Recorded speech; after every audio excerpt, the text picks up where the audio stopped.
As you've already realized, I may not need the microphone, but as you've already realized, Jussi's not shy. His English is also exceptional, and I was given to believe from the publisher saying, well, we'd really like you to help Jussi when it comes and maybe do a little Q&A to ease everything and read a little bit of the book because he's not terribly comfortable reading in English yet. I've just had one of the most intelligent conversations I've had with a human being in 6 weeks. And I'm sitting here thinking, what were you so terrified of? So I am going to read a little bit of the book, but first of all, in getting prepared for this role, which I now realize is largely superfluous, the bio was fascinating. First of all, Jussi grew up, his father was a psychologist and a sexologist. He was a psychiatrist. A psychiatrist. That's okay. a difference. Okay, yes. And however, you've already brought up the fact that the family moved from psychiatric hospital to psychiatric hospital throughout his childhood. That's why. And if that's not, right, yes, exactly, I'm going to say, if that isn't going to create a writer, nothing will. Right? And then in the 60s, he was lead guitarist in 2 bands, Milkshake Buffer Band, one of my favorite titles, and Dirty Drummer Trousers. And if that doesn't take you back, nothing will, okay? So, but then he went on, studied medicine, sociology, and cinematography, because apparently astrophysics was already taken up. And then he went into publishing, became a writer and an editor, and his publishing house, and in his role as writer, had an incredibly eclectic career, including 2 biographies of Groucho Marx, and an encyclopedia of Danish comics, which is still considered the Bible of comic books in Denmark. He launched his fiction career in 1997 with, I knew I was going to forget the second word, The Alphabet House, and I did. It's a World War II thriller, but in 2007 he launched the career that I'm sure that you know him as, which is the author of the Department Q series. We'll talk a little bit that. I really don't need to introduce it to you. I'm sure you probably know as much about it as I do. But I believe that the true distinction of a crime writer, something that he has to do, is he has to create a unique and compelling hero and place him in an unforgettable world. And I think that Jussi Adler-Olsen has done this brilliantly.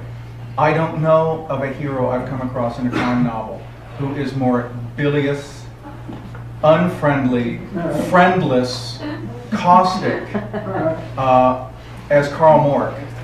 And yet, it also made me realize, as I was realizing this, that the will to justice is very often the same thing as a certain sense of alienation. That no one can pursue justice as relentlessly as Karl does if he's an insider. Because he'll have to play the game. And Karl, of course, if you know the books, refuses to play the game. And the Department Q itself is such a wonderful creation. It is like a number of other situations we've seen recently. This is sort of the cold case group. But in those, there's always a bit of glamour to it. Karl is put down in the basement. He gets no funds. His only staff are 2 people who are almost volunteers and make his life miserable. Of course, everybody makes his life miserable because that's the way Karl is. But it's because of that, and in spite of all of that, that Karl just refuses to fail. And it is one of the, it's just something that once you start these books, they're absolutely addictive. They remind me a great deal of John Harvey's books. Something that the minute you're done with one, you just got to say, what about the next one? And what about the next one? Because that world is so compelling. So, and it also, this most recent book had one of my favorite lines of any book I've read, certainly in the last year, which is, if you're going to piss on somebody, make sure the wind is behind you. So, with that... Everyone knows that. Yes, well, everyone thinks they know it. They don't always act as though they do. I'm going to read the prologue to this new novel, just to give you a taste of what it's about. And I'm doing this for his publisher, because they wanted me to. But I'm certain that we'll have a great deal to talk about in just a second, too. But this is such an incredible opening that I think is really worth reading. If I can just get my hands to work here. There we are. It was the 3rd morning, and the smell of tar. Is this even on? I usually have, usually my voice projects, so I'm not too worried about it. You can hear me okay? Yeah. Perfect. It was the 3rd morning, and the smell of tar and seaweed had got into his clothes. Under the boathouse floor, the mush of ice lapped soundlessly against the wooden stilts and awakened memories of days when everything had been all right. He lifted his upper body from the bedding of waste paper and pulled himself sufficiently upright to make out his younger brother's face, which even in sleep seemed tormented, chilled to the bone. Soon he would wake and glance around in panic. He would feel the leather straps tight on his wrists and waist and hear the jangle of the chain that constrained him. He would see the snowstorm and the light as it struggled to penetrate the tarred timber planks. And then he would start to pray.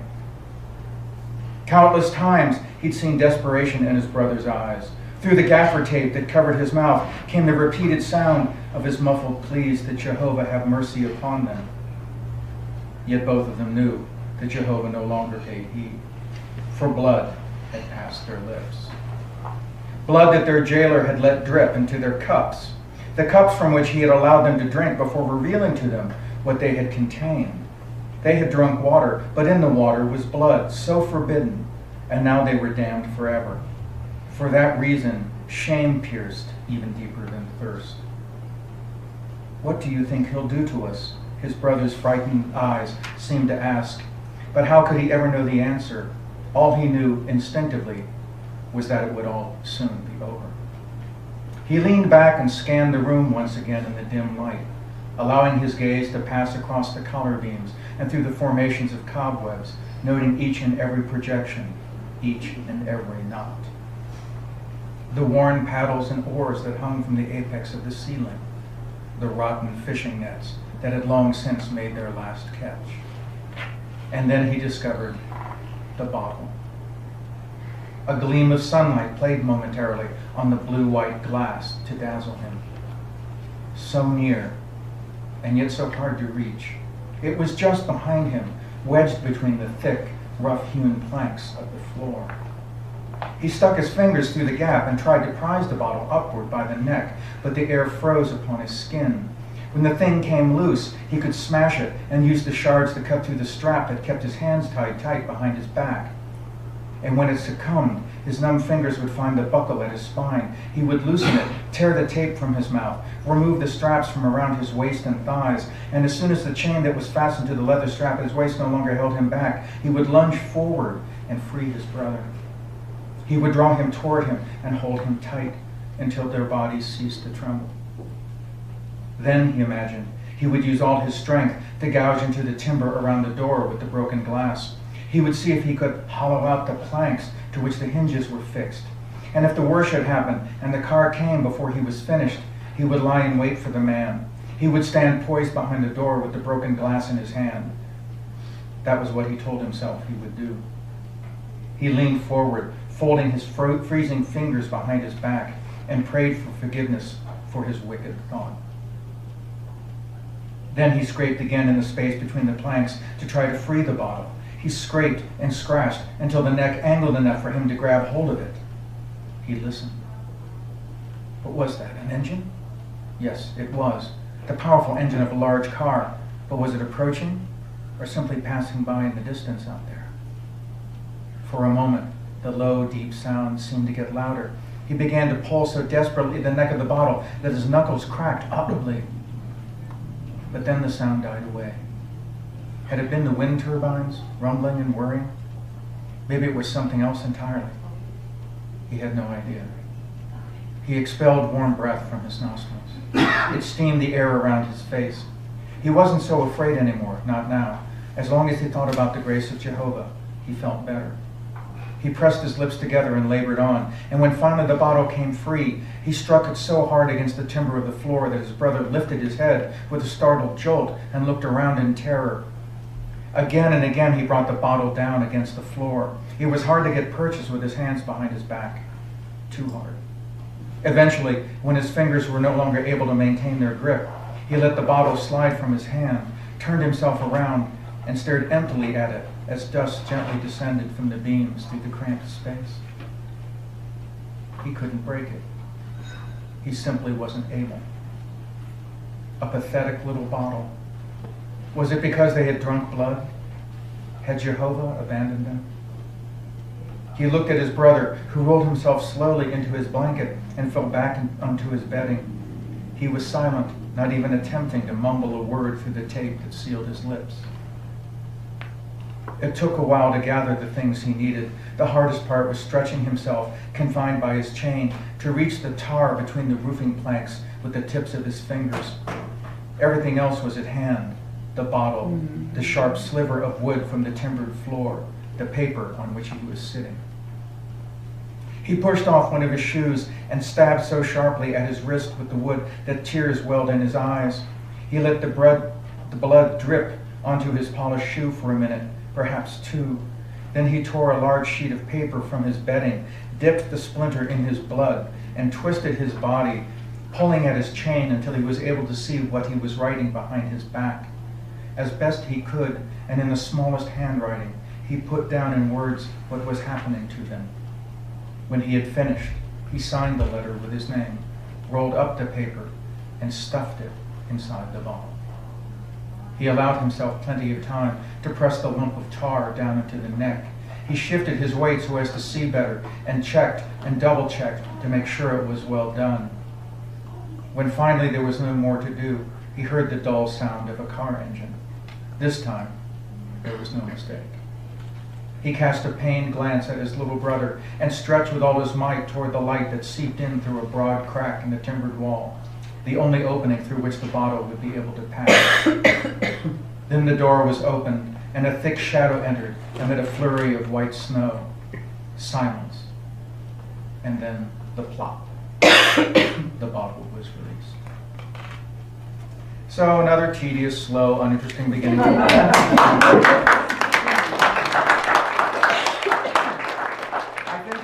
Very nicely, we might get Jussi to read that in Danish first. Not the whole stuff. No. All right. Well done, David. Well, thank you so much. It's very, very scary in English. I hate books like that. Using kids, as victims, that's... I really don't do it. Simply, it's only the beginning, This is the Danish book. It's called, in Danish, it's called a message in a bottle from P. And then you know, of course, what it's all about. What's the name? And it's a conspiracy. It's a conspiracy of faith. Well, not bad anyway. So only a little, sample of the very, very fantastic, nice Danish language. The real German in the world without the grammar. A lot of English words too, if you really listen carefully. But you can't, not the way I'm reading aloud. Det var den 3. morgen, og lugten af tjære og tang var begyndt at klæbe til tøjet. Under bådehusets gulv skvulpede iskrøden stille. You can hear A and Ø and O and so forth. Letters that doesn't exist in English. Wonderful old-fashioned letters. Så under bådehusets gulv skvulpede iskrøden stille mod bundpælene og vækkede minder om dage, hvor alt var godt. Han løftede sin overkrop for lejet af papiraffald og trak sig så meget fremover, at han kunne skimte sin lillebrors ansigt, der selv i søvnen så forpint for frossent ud. Any dames here? Really? Hej med dig. Hej. Am I doing well? Yes. You can understand what I'm saying? Okay, that's fine. Om lidt ville han vågne og se sig forvildet om. Mærke læderremmene stramme om håndled og liv. Høre raslen fra den kæde, der holdt ham fast. Se snefoget og lyset kæmpe for at trænge ind mellem de tjærede brædder. Og så ville han begynde at bede. That's Danish.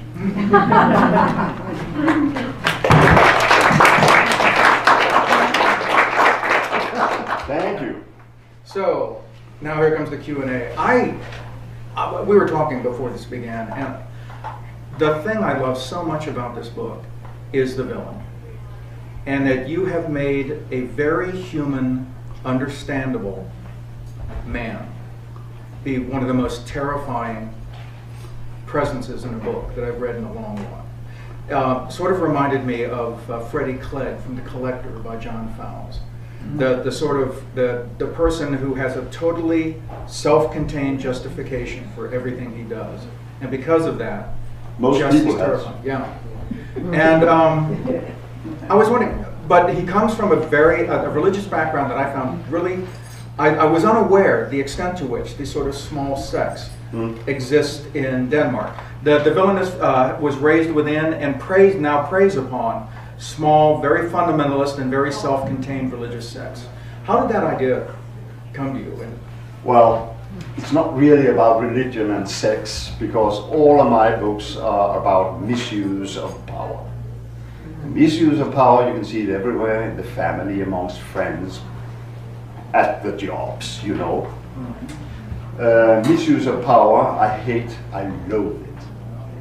I like power, in fact, if it's well done. If it's well done. iPhone. I like power if it's well done, I mean, but it's so very seldom. So it's all about misuse of power and not specific sex. And many of those sects here in this book is just invented. I don't want to kick at any one specific places. So. Well, the mother church in particular, the one that seems to be at the center of this, I kind of got a sense that, well, this is a really interesting creation. Yeah, it's called the Father Church in Denmark. Ah, okay. Oh, that's wise, yeah. And, so misuse of power was sort of, is the theme that sort of drives the books. But in this particular one you chose, and it really isn't so much about the church as about the family and about that the religion grants the father a kind of authority that is so easily abused, and which your villain then decides he's going to turn it against. Absolutely. And you're so right. Yeah. So right, yeah. Well, and again, I mean, was there any experience, any case, or was this just something which, upon thinking about these kind of groups or encountering them, that you sort of said, you know, there's a story here? Yeah, but you know, you can also see the same stuff happening in big companies like Apple Company or IBM, Microsoft, that you can use the power outside the world, to the outside of the world, and also inside. But the real theme is actually to take the power and use it against the big company here, which is the same. And what was your question? Oh, it's okay. You're doing fine. I was just wondering if that was so. It seems that the story was more inspired by theme than any particular story. Yeah, I mean, you're right. It wasn't like a little news clipping. You went, oh, You didn't store it away in a story file and say, I'm going to come back to this. No. It was inspired by so many things, actually. Well, my aim was perhaps to just make this the third chapter of the long run. Yeah. Because this is, the real story is 10 books, you know. Really? Yeah, sort of. Maybe 10 books and 3 chapters. Then the 3 chapters will reveal all the secrets, and it must cost $100, you know, or 2. But I needed, for this chapter, I needed some pace, some speed, some chases, something that wasn't there in number 2 and will not be in number 4 and 5. I already wrote 5 of them. I knew the whole story, I knew the storyline, where we are on the dramatic curve, because in chapter 3 you can't be up there, right? You can be here, and the next one here, and then up again, and then the climax in number 10, the firework will come.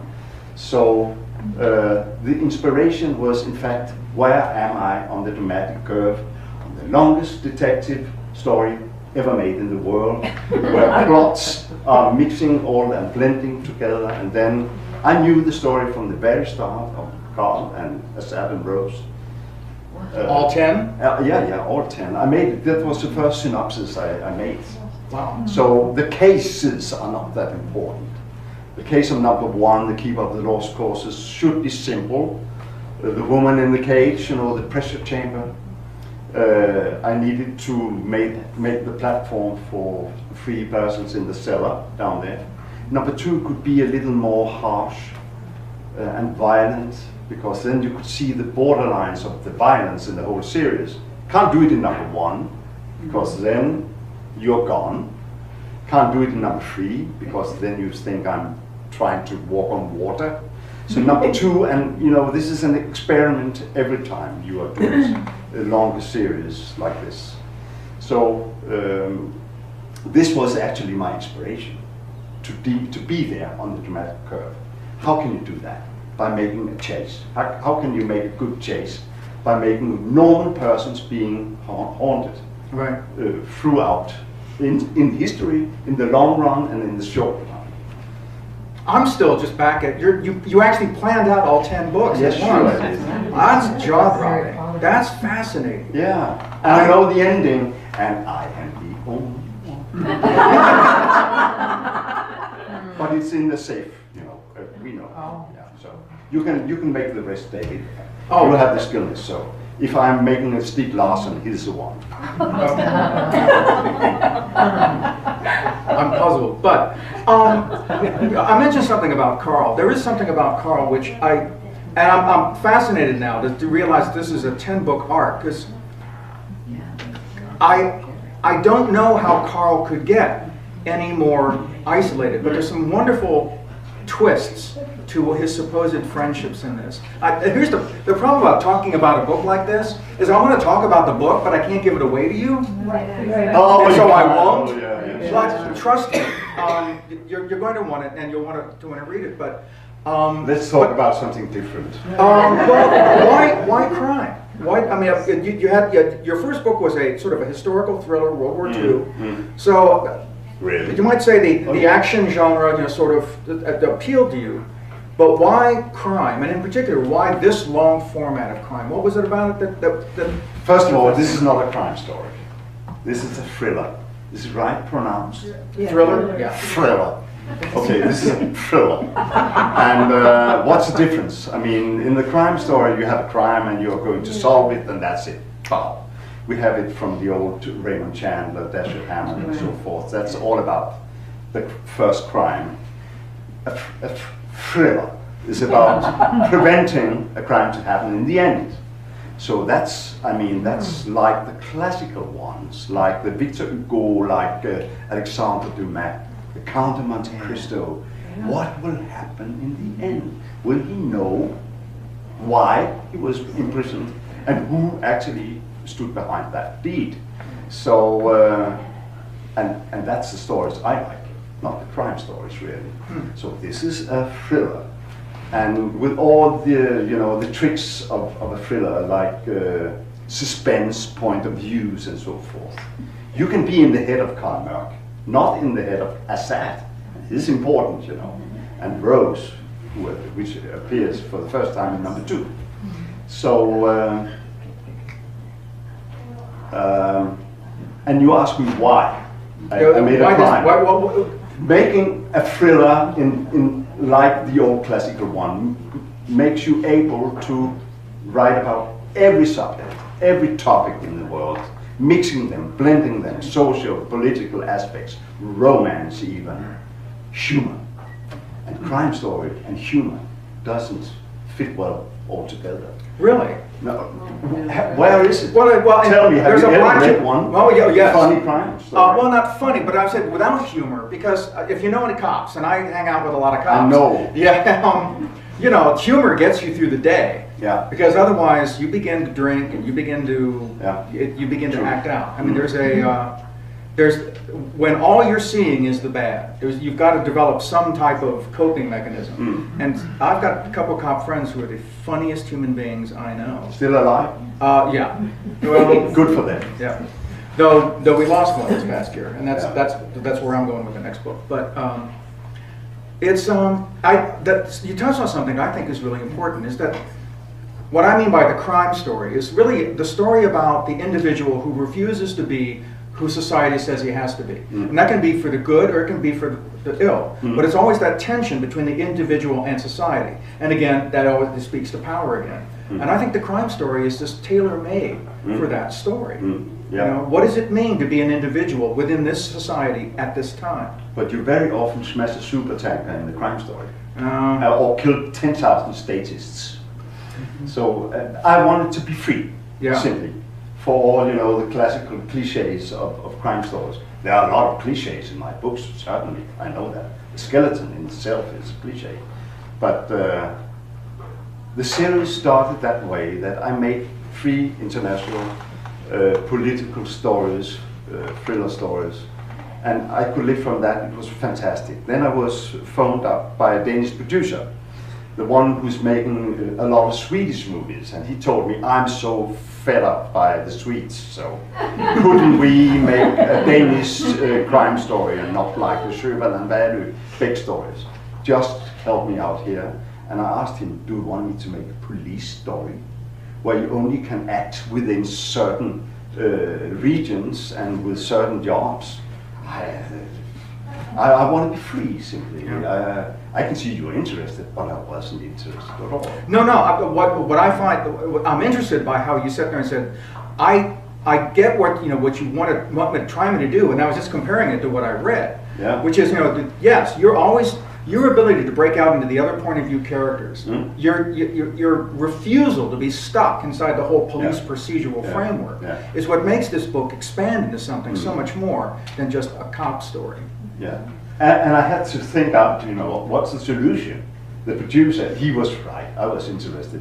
It could be funny though to write about Danish topics with Danish persons. I never did, and they hated me for that, the Danes.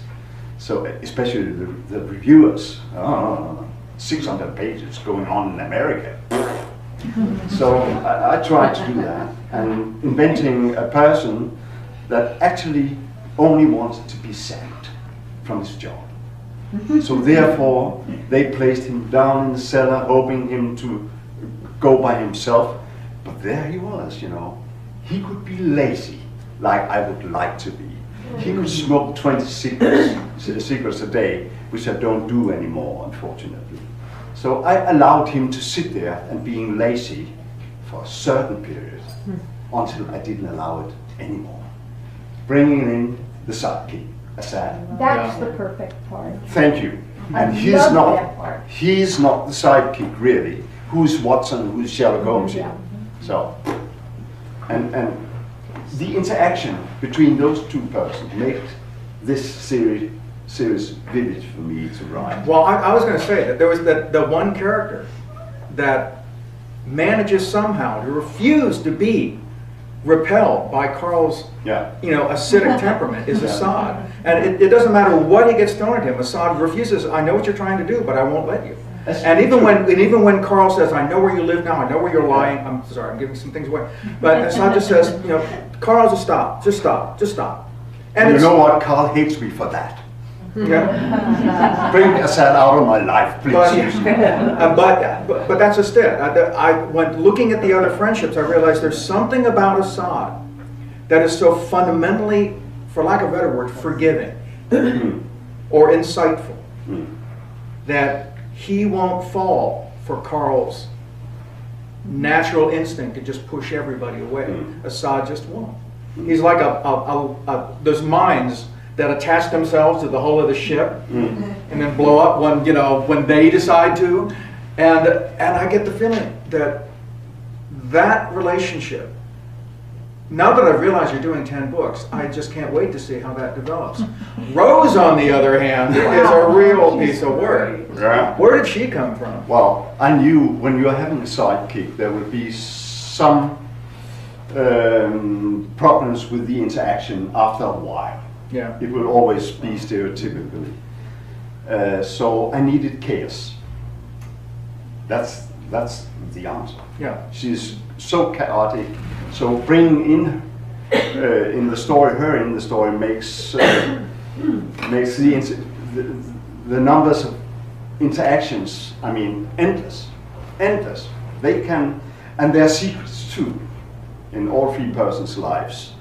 So being secretive gives a lot of possibilities. Oh no, whenever I tell my students, I say that the two most important things to give a character are secrets and contradictions. Yeah. Once you have, give those, you have all sorts of places to go with a character. But it's difficult to have a lot of secrets when you're in the head of a person. He should think sometime, well, I did that and that. He's not doing that because he forgot it. Okay, that's the one big element in him. Later on, we'll find out what he forgot. Good and evil in all three persons, I can tell you.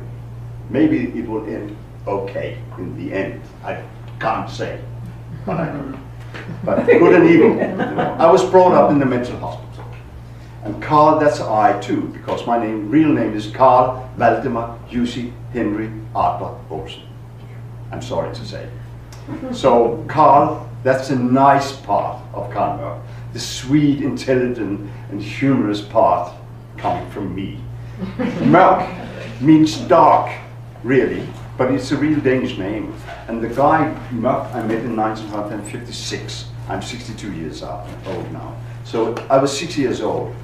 This was the second year of mine in two different mental hospitals. The first mental hospital in 55 didn't have psychopharmaca. That means the tablets where you can so being brought back to life, normal life. But we had that in 56. And suddenly I could meet the insane patients that spitted on me and tried to scratch me the year before openly and discuss with them. And I had a good friend, he was Mørck. Mørck killed his wife. And I was, scared by that and asked my father, well, how, what? And my father said, well, you see, take it easy, it's okay now. But they fought like dog and cat for many years. And well, he won in the end. That was not so dramatic. So I realized this fantastic person that brought us food every day from the central kitchen and even gave me a little kidney. He was nice and evil at the same time. Good and evil in one person, we all have it. Well, now, you and I talked about this before we came on. That type of moral shading, that ability to show the ambiguity in the human heart, seems to be something that I think European crime fiction, and European fiction in general, embraces far more than the almost Manichaean view that you get in America. I mean, we love to read it as long as you guys write it. But if an American tries to portray... That's not good for David. Yeah, well, no, I'm one of the highly respected... I'll give you a good Scandinavian name, right? Well, I have an Irish name, and the Vikings invaded Ireland, so I'm close. Sorry. I'm real close. Sorry. Do you know why we actually did that? Just to keep warm. We keep See, that's why we drank.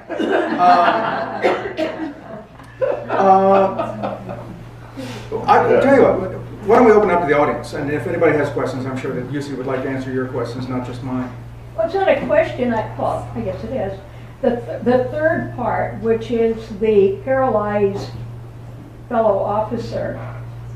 Yeah, Hardy. Yeah, Hardy. Yeah. How did you come upon that? What were you I thinking? saw Hardy in real life. I did. My parents had a paralyzed person, and as a friend in the family, and I loved him so dearly. He actually survived for many, many years. 25 years he just laid there, So Hardy is a sort of a real person. But I was phoned up by a physiotherapist. Is that the physical therapist? Yeah. I'll try to throw as many induced TH words out of you. I'm getting a real kick out of watching you try to pronounce them. Yeah, thank you. Well, she phoned me a year ago, and she said to me, please, Jussi, this can't happen anymore. A person being paralyzed and lying in the same bed in a private home for several years without having any help, impossible. So I said, help me out. Do something for me and Hardy, please. So she made a team with doctors and everyone trying to cope. How in the world can we get this person sit a little up? So this is Hardy, and Hardy is very important for Carl. Later on, Hardy will help him, I'm sure, to drag the secrets out of him a little, helping out in solving some crimes. Well, secondary characters are always there, like little gravitational moons to draw the tide of a character somewhere this way or that way. And I thought Hardy without Hardy, there was an aspect of Mørck I just didn't get. And watching his devotion to him, also realizing some of it's inspired by guilt, was such a morally complex, emotionally complex, and yet touching relationship. It was his relationship with Hardy and his relationship with Assad, both in this book, I just found fascinating. I agree. This is not really a crime story. This is a story about character, and just a very compelling one. Anyway, I'm yammering again. Back here. I was curious, how many languages has this been translated into? And Yeah. Is that difficult for you, or to No, because I'm not doing the job, you know. Have you reading the other languages? Well, some of those I can read. Yeah, I'm not that good in Armenian, yeah. for But when instance. you read them, do you find, you know, is Something is taken away and something is given to the story. But you're very depending on the translator you are already. The English version is being translated by a couple of translators and then a friend of mine who is American and has lived for many, many years in Denmark. Very nice person. I can tell you, he inspired me doing a SAT. I phoned him. His name is Stephen Shine. He's living on a small island in Denmark. And I phoned him and I said, you know, Stephen, we haven't seen each other for a long period. And I'm missing you. I'm very, very often thinking of you. And he said, wow, that's a coincidence. I'm always also thinking about me. Okay. So this inspired me for a SAT, you know, that was quite unexpected, right? And intelligent. So put on this very sentence a little moustache, then you have a SAT. But then he said something more. He said, I asked him, well, by the way, how are you, Steve? Well, I'm quite well, you know, but I think it will pass. So,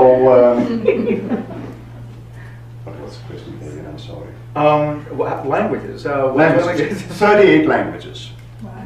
And that means that if you're giving away, for instance, English to all the English-spoken countries, we are up to 124 countries now. So this is quite good. That means all the European countries and you know, Africa is a little weak, I'm sorry to say, but it's quite good. And in Central Europe, it's amazing what's happening now, especially in Germany, where I'm selling over 1.3 million copies per book, because I found something in, you know, the way the Germans are really. They are quite formal at the outside. Herr, see, you know, Herr Doktor and Herr Professor and so forth. Even though that we are well acquainted for 20 years, I say Herr David. So, but in the inside, I realized they are just Danes in disguise. And reading me, you know, and the humor of mine opened them up quite. So I'm so popular of that, for that reason. Go ahead. So you've got these 10 books hiding, waiting to be revealed. Yeah. And they're going to be revealed over a series of years, I take it, not all Well, years. yes. So between now, when apparently I guess they're all finished, and the time that they're I only made 5. I'm on number 6 now. Okay.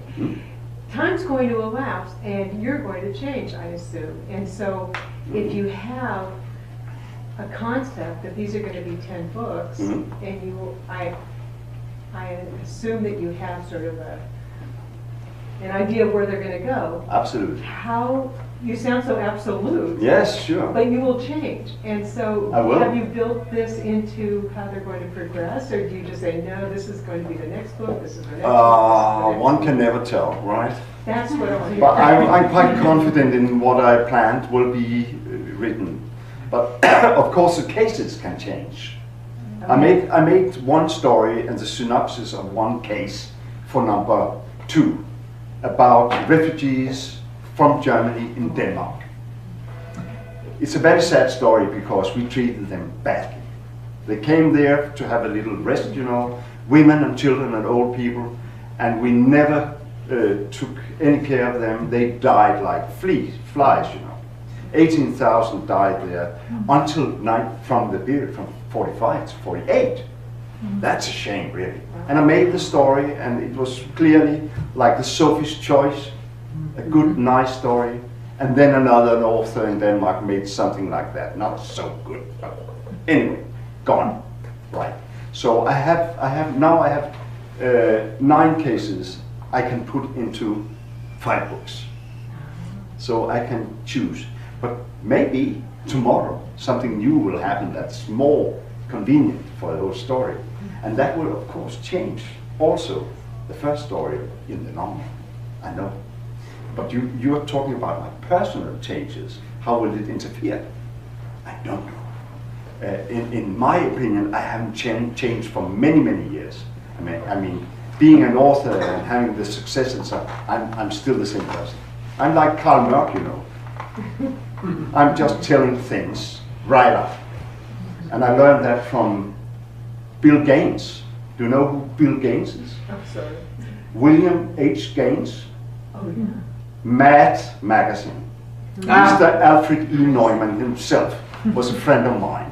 I was a publisher and I published Mad magazine in Denmark and in other countries in northern part. And he came and visited me and he said, please always remember what the shadow knows by Sergio Aragonés. The small ones at the side in the Mad magazine, where you and I are discussing and being nice to each other, but in reality, on the shadow, on the wall, we are stabbing each other and hating each other like hell, you know?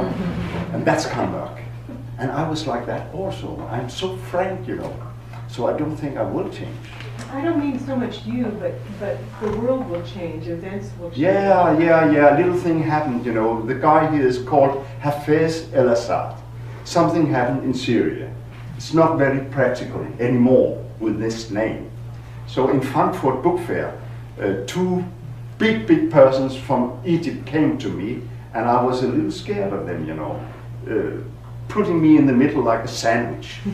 And then I asked them, oh, what's going on here? And they said, well, we want to discuss with you if we can publish this in Egypt. Oh, that's fine. So, I have no problem with that. Immediately. And I said, well, there's only one problem. Thinking of the situation in Syria nowadays, you could call him something else, but Hafez El-Assad. And they said, oh, we already thought of that. We'll call him Mubarak. They did. Yeah. They have some humor in Egypt also. Well, you might want a different publisher. Well, And if you tour in Egypt, I'd pick a very well armored car. thank you. Yes. So Anybody let's see else? what happens. It's very interesting question. I'm curious about how you began in the writing. Yeah. Did you start with the desire to have a 10-story thing that would hold together and have an ending? Or did you write 1 or 2 and start thinking, gee, this would be fun if it grew? Yeah. What was your initial goal? My initial goal was to make the longest detective story ever made in the history of the world. Exactly. It was, in fact, yes. And then did you outline each one Yeah. to get yourself there? Hmm? Interesting. I'm Yeah, stunned by I this. agree. I find Why it write one fascinating. book when you can write 10? Well, but also just, I mean, that takes stones, as we say. I'm going to write the longest detective story that's ever been written. Try and stop me. Yeah. Try and stop it. And yet also because you're saying, but I'm not going to be constrained by the entire detective cliche. I'm not going to be constrained by the police procedural nonsense. I mean, this is going to be a detective story, but it's about the detective, not about the crimes. The crimes are almost incidental. I find that just intriguing as hell. Yeah. And I love that. And number 4, it's more classical. It's like anecdotes being put together. Number 5 is about, well, I was so amazed, you know. I'm not reading crime stories and thriller stories these days. I haven't done that for 10 years now. I don't dare to do it. I don't dare to be influenced by David's language and plot making and so forth. So I'm reading other stuff. And I can't remember what I was going to tell. Well, we're just talking about the whole notion of with this. You were writing the longest detective story, Yeah. but it wasn't really about the crimes. It was about the detective as the center of it. Yeah. And I've lost my train of thought as well. So anyway, and the question What was is, it yes, there we talking go. about? What are you reading now? Oh, I'm reading absurd literature, simply. Non-fiction literature, which is fictional. Like the Norwegian author Erlend Loe, who is always discussing with himself. Well, the guy, he saw the moose, and the moose was, oh, by the way, now it's the author speaking and not the guy in the book. I come to think of, I mean, literature like that.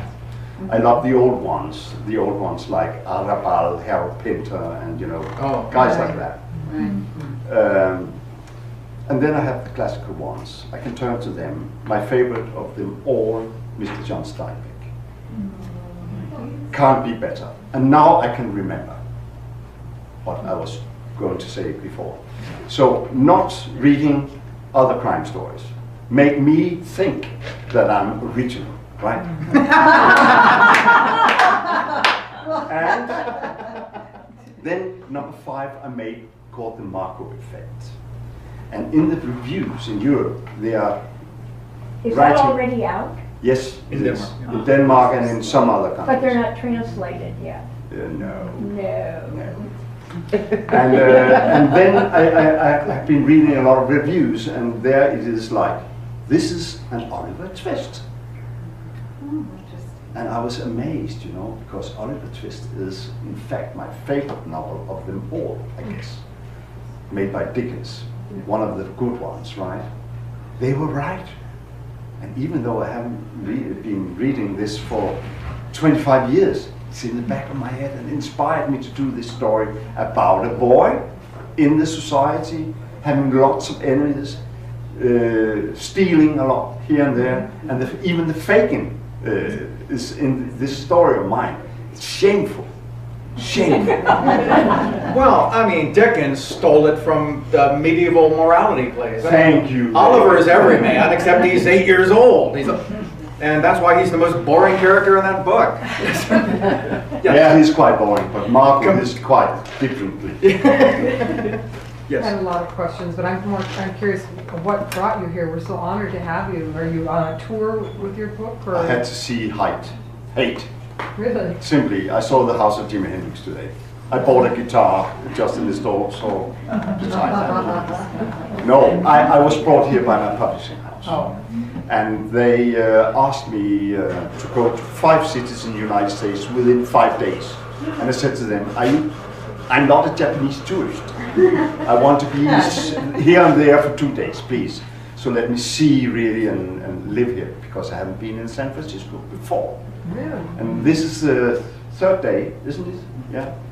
The 3rd day, and it was exactly as I expected. Amazing. Also this surrounding. So Seattle, Houston, Minneapolis, New York. Houston. I've been in America a few times before, but never that far west. So this is fantastic, simply. But I must admit, don't tell to the publisher, but I'm so tired of traveling. This is like holiday for me. Last year I traveled 120 days, and the year before the same. And that, if I'm publishing 1 book a year, I'm in a hurry, I can tell you, the rest of the year. And sometimes my wife, who's helping me, actually, I have an office house where I have some assistants just helping me in I don't know what, asking me, please, this period of the year, maybe you are not able to say hello, but what about next year in May? Yeah, Why did I become an author? I can ask you the same. I became an author just to gain time, to have a lot of time for my friends and my kid. He was 5 years old at that period. And I got it, really. I could play the guitar, I could write in my pajamas. I could, well, I could leave the writing and play some football. Anything was possible for a few years. And then I swapped the time for success. Never do that. And I really mean it. Never do that. I miss my time so much. So I'm trying to come back to reality and what I really want from my life. So next year I'm not traveling that much, I'm sure. I will not. Well, we'll all come to Denmark. Sorry? We'll all come to Denmark. Come, come, come. We have room for 30 persons. Anything else? Or would you like to get your book signed? Would that be about time for that? Well, great. Why don't we thank you all.